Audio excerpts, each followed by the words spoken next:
Good morning everyone, welcome to enlighten tutorials. आज की वीडियो में हम लोग Bangalore Sahodaya school complex association pre board examination 2024-2025 grade 10th का बेसिक मैथ्स देखेंगे। ठीक है, जिसका हम लोग पार्ट सी देखेंगे, पार्ट 3 देखेंगे सेक्शन सी। ठीक है, पार्ट 1 एंड 2 ऑलरेडी अपलोड हो चुका है, पार्ट 3 देखेंगे जो कि है section C. So question number 26 है, prove that 7 - 3√5 is any rational number. तो हमें प्रूफ करना है कि 7 - 3√5 इज एनी रेशनल नंबर है। ठीक है, तो इसके लिए सबसे पहले हम लोग क्या करेंगे ना कि let us assume that 7 - 3√5 is rational number. हम लोग कॉन्ट्राडिक्शन मेथड से इसको सॉल्व करेंगे और 7 - 3√5 को रैशनल नंबर हम लोग एज्यूम करेंगे। ठीक है, so let x is equal to 7 - 3√5 for a rational number x। अब x रैशनल नंबर है तो x is equal to 7 - 3√5।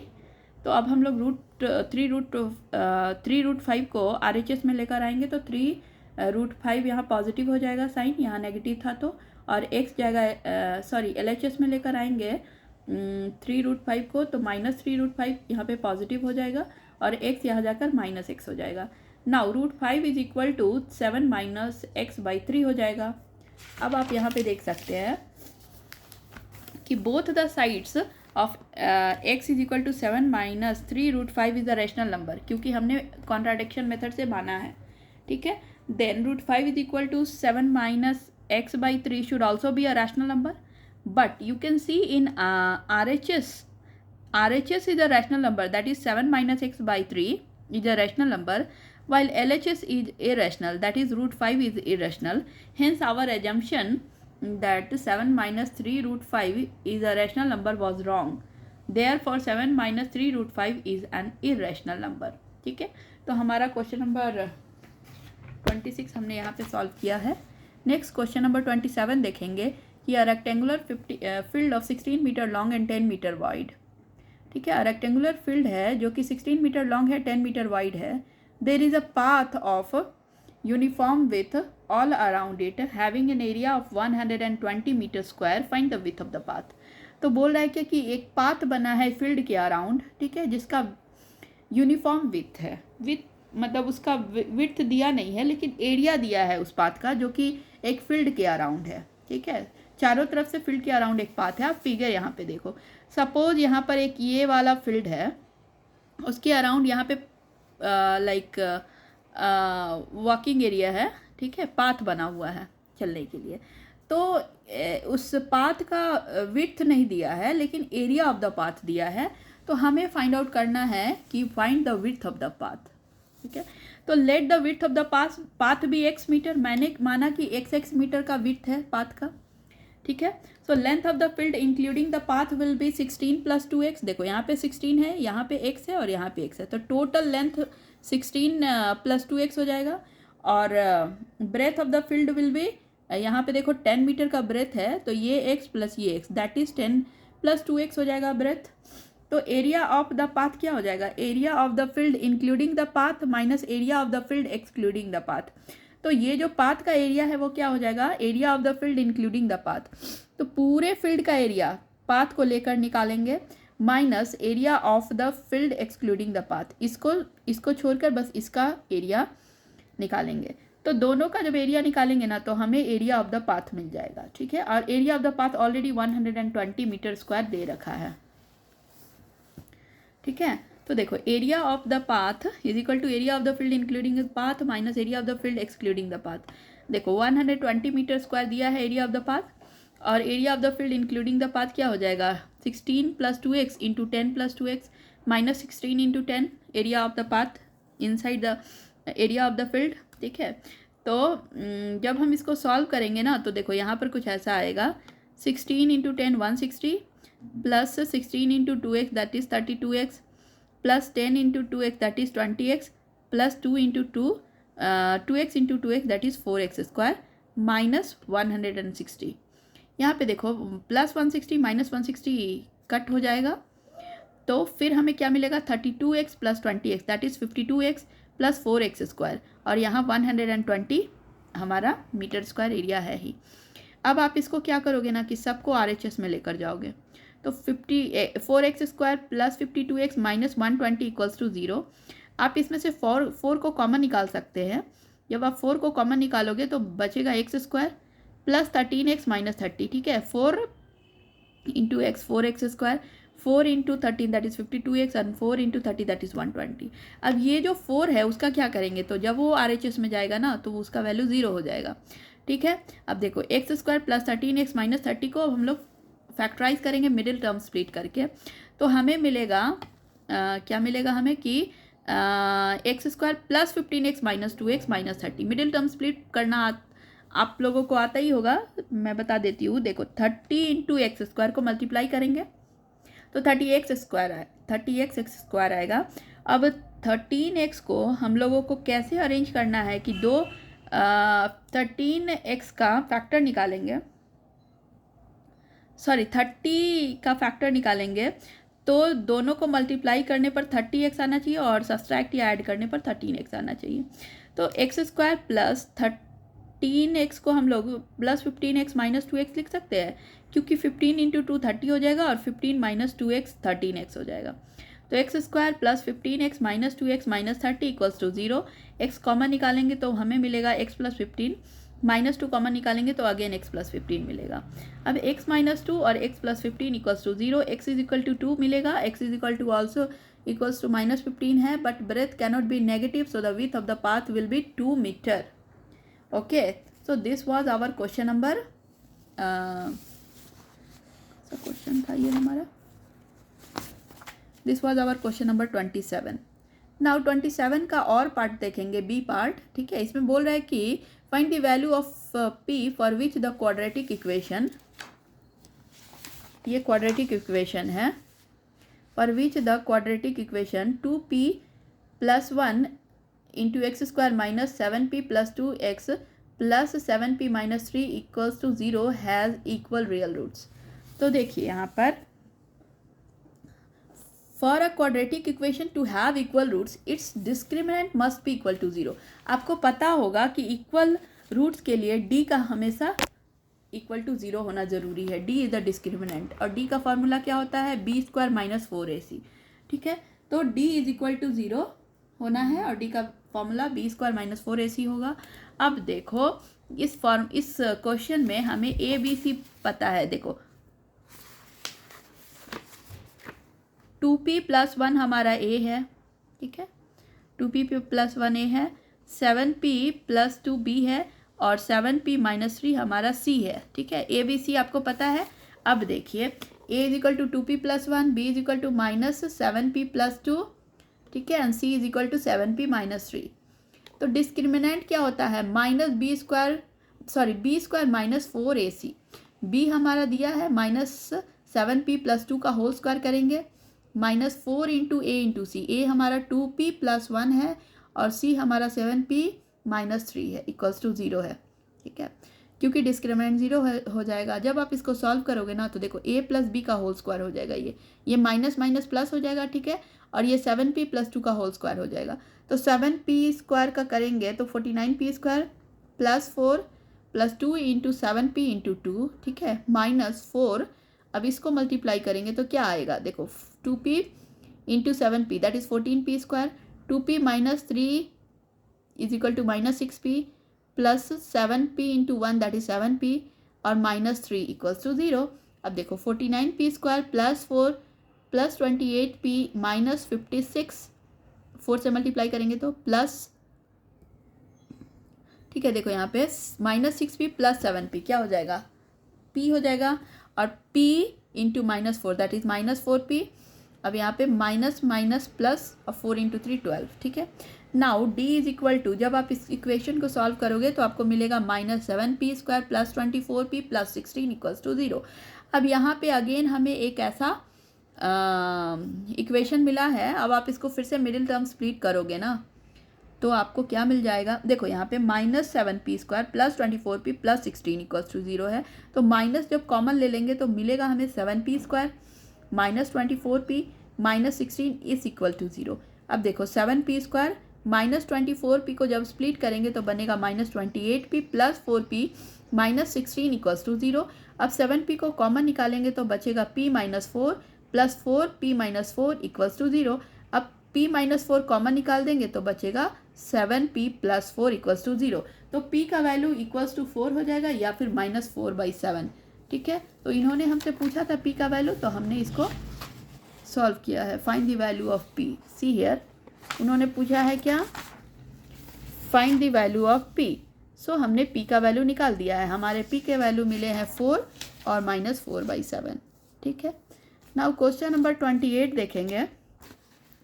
28 question में इन्होंने कहा है कि a code of circle of radius 12 cm sustains an angle of 120 degree at the center. Find the area of the corresponding segment of the circle. ठीक है, तो एक सर्कल है, उसका कोड दिया है। ठीक है, और वो सर्कल जो है ना उसका रेडियस 12 सेंटीमीटर है। ठीक है, ये सर्कल है, इसका रेडियस 12 सेंटीमीटर है। दोनों कोड जो है ना 120 डिग्री एंगल बना रहा है सेंटर पे। ठीक है, इस कोड के द्वारा। यहाँ पे ए भी एक कोड है और इस कोड के कारण ये रेडियस दोनों मिलकर 120 डिग्री का एंगल सेंटर पे बना रहे हैं। So find the area of the corresponding segment of the circle.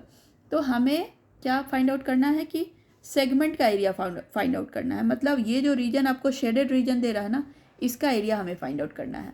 तो इसके लिए सबसे पहले हमें क्या करना होगा ना कि area of this full sector minus area of this triangle निकाल देंगे तो area of this shaded region निकल जाएगा, जो कि हमारा एरिया ऑफ द सेगमेंट है।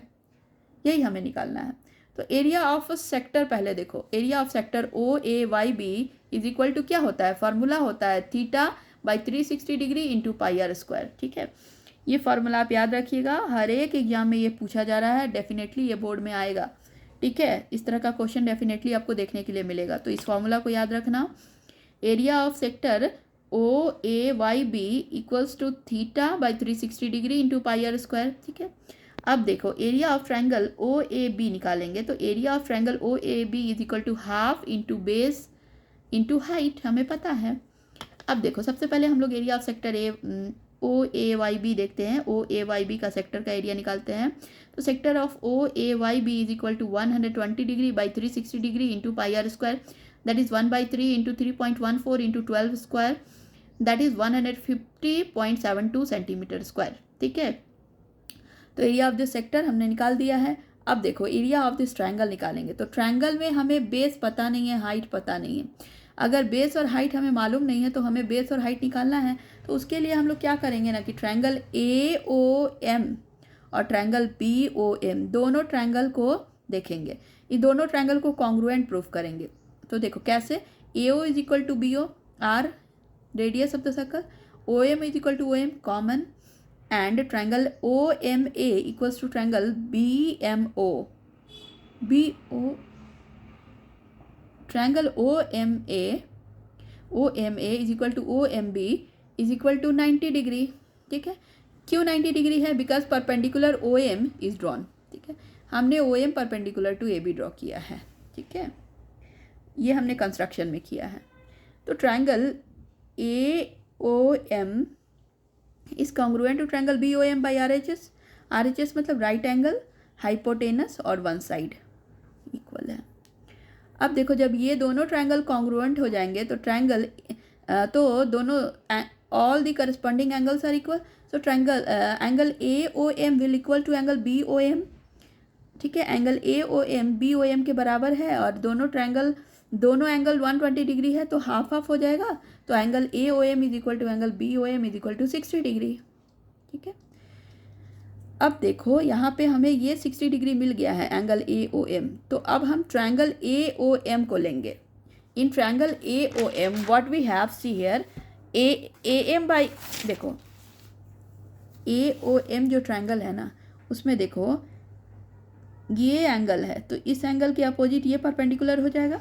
तो AM बाई AO हमारा क्या हो जाएगा, sine 60 degree.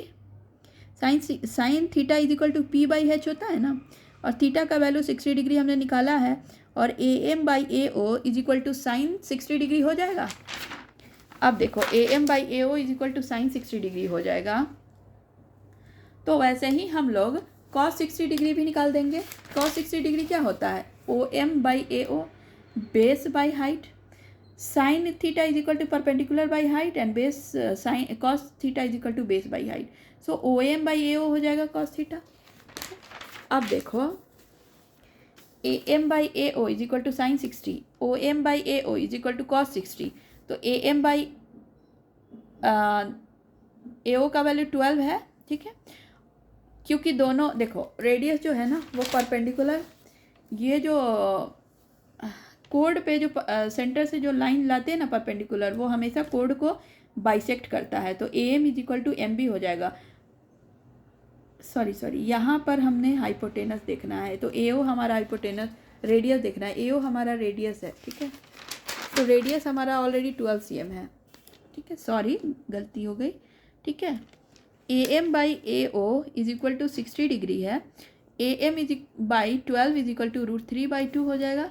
And O M by A O is equal to 1/2 है.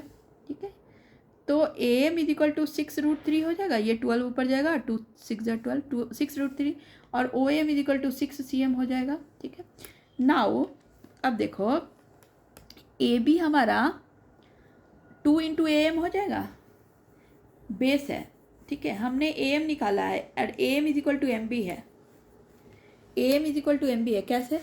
क्योंकि मैंने बताया ना कि ये जो ए एम है ना, तो the line joining the centre, the line which is perpendicular to the code from the centre will bisect the code. ठीक है, तो A M is equal to M B है. ए एम का length हमें पता है, तो ए बी का लेंथ हम निकाल देंगे 2 इंटू ए एम कर.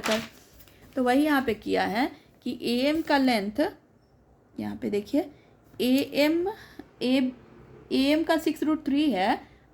ठीक है, और ओ एम का 6 है. तो नाउ ए बी का क्या हो जाएगा, 2 into A M that is 12√3. So area of triangle A O B अब देखेंगे. देखो आपको हाइट पता चल गया, ओ एम पता चल गया, ए बी पता चल गया, तो आप इस ट्रायंगल का एरिया निकाल सकते हो ना, half into base into height से. So triangle in triangle A O B we have area of triangle A O B is equal to half into A B into O M. ठीक है, O M height है और A B base है. तो half into 12√3 into 6 that is 36 into 1.73 centimetre square, that is 62.28 centimetre square. So area of segment A Y B is equal to, ये जो segment है A Y B, इसका area कैसे निकालेंगे, area of segment A Y B is equal to area of the sector minus area of this triangle. वही यहाँ पे कर रहे हैं. तो area of segment A Y B is equal to area of sector O A Y B minus area of triangle A O B. तो 150.72 minus 62.28 that is 88.44 centimetre square. ठीक है, नाउ क्वेश्चन नंबर 29 देखेंगे. 29 में इन्होंने कहा है कि prove that sine theta plus 1 plus cos theta into sine theta minus 1 plus cos theta into sec theta into cosec theta equals to. तो इसको हमें प्रूव करना है. तो सबसे पहले हम लोग LHS से लेंगे और ये थोड़ा कैलकुलेटिव रहेगा, तो आप लोग प्लीज़ ध्यान से देखना. 7 theta plus 1 plus cos theta into 7 theta minus 1 plus cos theta into sec theta into cosec theta equals to 2 करना है. LHS से स्टार्ट करेंगे. देखो साइन थीटा, सबसे पहले देखो साइन थीटा से हम लोग इस पूरे टर्म को मल्टीप्लाई करेंगे, फिर 1 से पूरे टर्म को मल्टीप्लाई करेंगे, फिर कॉस थीटा से पूरे टर्म को मल्टीप्लाई करेंगे. Sine into sine sign square theta, sine into minus 1 that is minus sine theta, sine into cos theta that is sine theta cos theta.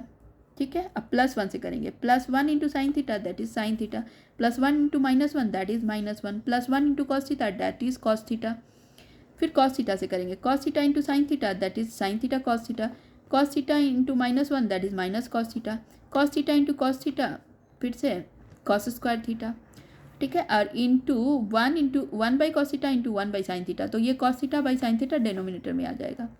अब देखिए यहाँ से बहुत कुछ कटेगा. Minus sine theta plus sine theta कटा, plus cos theta plus cos minus cos theta गया. तो बचा क्या, sine square theta plus cos square theta बचा, plus sine theta into cos theta plus sine theta that is plus 2 cos theta sine theta, और minus 1 बचा है, और denominator में बचा है cos theta into sine theta. अब देखो sine square theta plus cos square theta का फॉर्मूला होता है 1. ठीक है, sign square theta plus cos square theta 1 के बराबर होता है, तो 1 लिखे हैं. 2 साइन थीटा कॉस थीटा को 2 साइन थीटा कॉस थीटा लिखेंगे, माइनस 1 को माइनस 1.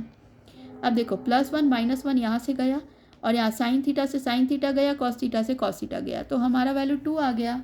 तो यही हमें प्रूव करना था। तो 2 इज इक्वल टू RHS हमारा 2 है, hence it is proved. Question number 30 30 देखेंगे। Question number 30, if alpha and beta are the zeros of the quadratic polynomial fx equals to 2x square minus 5x plus 7, find the quadratic polynomial whose zeros are 2 alpha plus 3 beta and 3 alpha plus 2 beta. तो ये एक quadratic polynomial है 2x square minus 5x plus 7, और इसका इन्होंने alpha beta root है इसके। तो alpha plus beta is equal to minus B by A हमें पता है, तो माइनस 5/2, ठीक है। ये -5 हमारा b है और a हमारा 2 है, इक्वल्स टू 5/2, ठीक है। और अल्फ़ा इंटू बीटा 7/2 है, ठीक है। अब हमें पता करना कि एक क्वाड्रेटिक पॉलिनोमियल हमें बनाना है जिसका रूट ये दोनों है, 2a प्लस 3b और 3a plus 2b, 3 alpha plus 2b। तो लेट क्या करेंगे हम लोग इसमें देखते हैं। Let s and p denotes the sum product of the zeros of the quadratic required polynomial, ठीक है। तो देखो यहाँ पे मान लो क्या कि हमारा जो नया जीरोज है ना, सॉरी s एंड p है ना, सम ऑफ द जीरोज है। ये दो जीरोज दिया है यहाँ पे ये दो जीरोज है ना, 2 अल्फ़ा प्लस 3 बीटा और 3 अल्फ़ा प्लस 2 बीटा। इन दोनों जीरोज का सम माना s और इन दोनों जीरोज का प्रोडक्ट माना p। तो s क्या करेंगे, सम करके देखेंगे, 2 alpha plus 3 beta plus 3 alpha plus 2 beta. तो क्या मिलेगा हमें, 2 अल्फ़ा प्लस 5 बीटा। 5 कॉमन निकालेंगे तो alpha plus beta. Alpha plus beta का वैल्यू वहाँ से पुट करेंगे, हम लोगों ने यहाँ से निकाला है alpha plus beta. Alpha plus beta हमारा 5/2 है, तो इसका वैल्यू यहाँ पुट कर देंगे। तो 5 इंटू 5/2 दैट इज़ 25/2। तो हमें सम दोनों का जो ज़ीरोज़ दिया है, दोनों ज़ीरोज़ का सम हमें मिल गया है। दोनों ज़ीरोज़ का जो सम है ना, 2 alpha plus 3 beta plus 3 alpha plus 2 beta, उसका सम मिल गया हमें 25/2, ठीक है।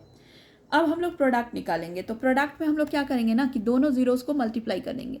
तो product is equal to 2 alpha plus 3 beta into 3 alpha plus 2 beta. जब आप इसका प्रोडक्ट निकालोगे ना, तो 2 अल्फ़ा से इस पूरे टर्म को मल्टीप्लाई करेंगे, फिर 3 अल्फ़ा से इस पूरे टर्म को मल्टीप्लाई करेंगे, तो हमें मिलेगा 6 alpha square plus 4 alpha beta plus 9 alpha beta plus 6 beta square. अब देखो 6 alpha square plus 6 beta square plus 13 alpha beta. अब आप यहाँ से एक चीज़ देखो कि अगर मैंने 13 में से एक अल्फ़ा बीटा को बाहर निकाला तो क्या मिलेगा, 6 alpha square plus 6 beta square plus 12 alpha beta plus alpha beta. Alpha beta को मैंने बाहर निकाला।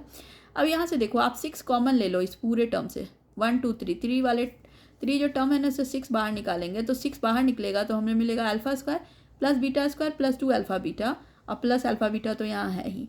अब आपको क्या ये a प्लस बी का होल स्क्वायर नहीं दिख रहा, तो अल्फ़ा प्लस बीटा का होल स्क्वायर कर देंगे इसको, 6 इंटू अल्फ़ा प्लस बीटा का whole square plus alpha beta. अब देखो अल्फ़ा प्लस बीटा का वैल्यू 5/2 हमने निकाला है ऑलरेडी, और अल्फ़ा इंटू बीटा का वैल्यू 7/2 निकाला है। जब आप इस वैल्यू को पुट करोगे ना, तो आपको कुछ ऐसा मिलेगा, 6 इंटू 25/4 प्लस 7/2, इसका स्क्वायर कर देंगे तो, ठीक है, अल्फ़ा प्लस बीटा का होल स्क्वायर। तो यहाँ से हमें मिलेगा 150/4 प्लस 7/2। जब आप इसको फर्दर सॉल्व करोगे तो आपको मिलेगा 150 plus 14/4 that is 164/4 that is 41। तो प्रोडक्ट हमें मिल गया 41 और सम हमें मिल गया है 25/2। अब ये सम और प्रोडक्ट से हमें क्या नया पॉलिनोमियल, क्वाड्रेटिक पॉलिनोमियल बना सकते हैं। तो hence the required polynomial gx, जिसको मैंने माना है, is given by gx is equal to k into x square minus sum of the zeros into x plus product of the zeros, ठीक है। तो k x square, k into x square minus sum of the zeros 25/2 है into x plus product of the zeros 41 है, where k is any non zero real number है, ठीक है। तो यही हमारा नया पॉलिनोमियल, क्वाड्रेटिक पॉलिनोमियल मिलेगा, ठीक है। नाउ क्वेश्चन नंबर 31 देखेंगे। क्वेश्चन नंबर 31 में है कि if a hexagon ABCDEF circumscribes a circle, prove that AB plus CD plus EF equals to BC plus DE plus FA। तो यहाँ पर देखो एक सर्कल है और इसके बाहर एक हेक्सागन है जो सर्कमस्क्राइबिंग द सर्कल है। तो suppose FABCDE will be the hexagon. तो अब हम लोग क्या करेंगे ना, ये एक हेक्सागन है, तो यहाँ पर आप क्या कर सकते हो कि A M is equal to A R कर सकते हैं, tangents from point A, tangents from a point A अगर कोई टेंजेंट्स एक पॉइंट से लेंगे तो दोनों टेंजेंट्स सर्कल को जो टच करेगा ना वो इक्वल लेंथ का होगा, तो A R is equal to A M हो जाएगा, tangents to a point. Similarly B M is equal to B N, tangents from point B. Similarly C O is equal to C N, tangents from point C. D O is equal to D P, tangents from point D. Similarly, EQ is equal to EP, tangents from point E, and similarly FQ is equal to FR, tangents from point F. अब देखो आपको क्या करना है, इसमें आपको बस add करना है जो भी हमने फर्स्ट सेकेंड थर्ड फोर्थ और फिफ्थ इक्वेशन माना है ना, इसको हमने एक एक नंबर दिया है. ये फर्स्ट है M is equal to A R, first है, ये सेकेंड है, ये थर्ड है, ये फोर्थ है, ये फिफ्थ है, ये सिक्स्थ है. सभी को हमने क्या कर दिया, ऐड कर दिया. एडिंग 1 to 6 क्या मिलेगा हमें जब ऐड करेंगे, एल एच एस को एल एच एस से, आर एच एस को आर एच एस से ऐड करेंगे. तो देखिए यहाँ पे A M plus B M plus C O plus D O plus E Q plus F Q equals to A R plus B N plus C N plus D P plus E P plus F R. अब देखो A M plus B M, C O plus D O, E Q plus F Q, ठीक है, इसको add करना है हमें. अब यहाँ पेयर बनाओ, A R plus F R, R वाला को एक जगह, B N plus C N, N वाले को एक जगह, D P plus E P वाले को एक जगह. जब आप इसको ऐड करोगे ना तो आपको मिलेगा A B plus C D plus E F equals A F plus B C plus E D, और हमें यही प्रूफ करना था. तो यहाँ पे हमारा क्वेश्चन नंबर 31 का फर्स्ट ए वाला प्रूफ हुआ. अब हम लोग क्वेश्चन नंबर बी देखेंगे 31 का. यहाँ पे दिया है two tangents T P and T Q are drawn to a circle with centre O from an external point T, prove that angle P T Q is equal to 2 angle O P Q. तो हमें angle P T Q जो कि ये angle है P T Q, मतलब ये वाला angle prove करना है 2 ओ पी क्यू, मतलब ये एंगल डबल है इस एंगल के, ये हमें प्रूफ करना है. यहाँ पे आप देख सकते हो ये वाला जो एंगल है ना, ये वाला, ये डबल है इस एंगल की, ये प्रूफ करना है.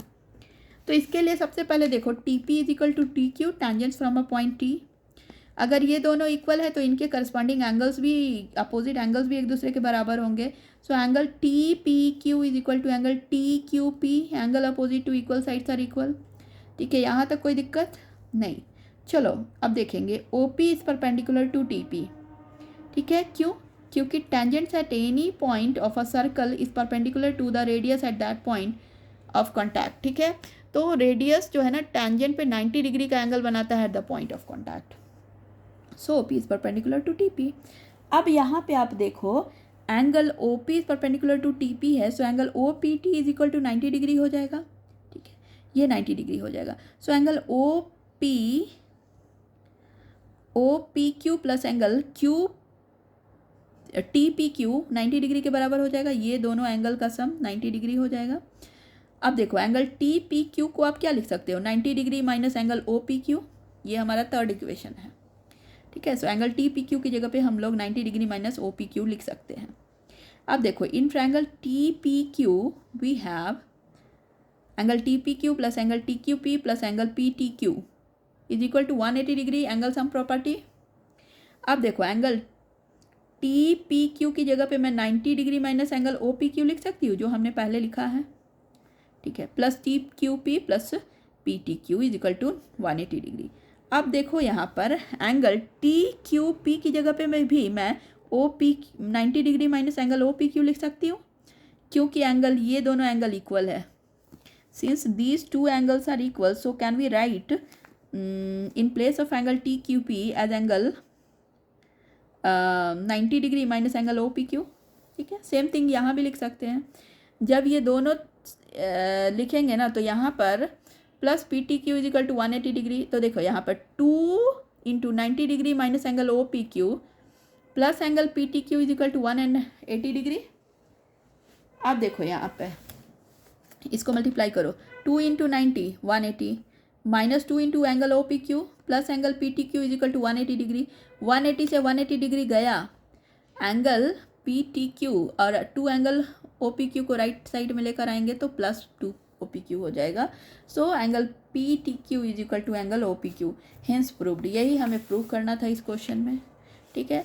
नेक्स्ट वीडियो में मैं सेक्शन डी लेकर आऊँगी, ठीक है। तब तक आप हमारे चैनल पे बने रहिए, हमारे वीडियो को लाइक शेयर एंड सब्सक्राइब करें, क्योंकि चैनल बनाने में, वीडियो बनाने में बहुत मेहनत लगता है। सो प्लीज़ आप मेरे चैनल को सब्सक्राइब करें, लाइक करें, कमेंट करें, ठीक है, और शेयर करें अपने दोस्तों के बीच में। Thank you so much.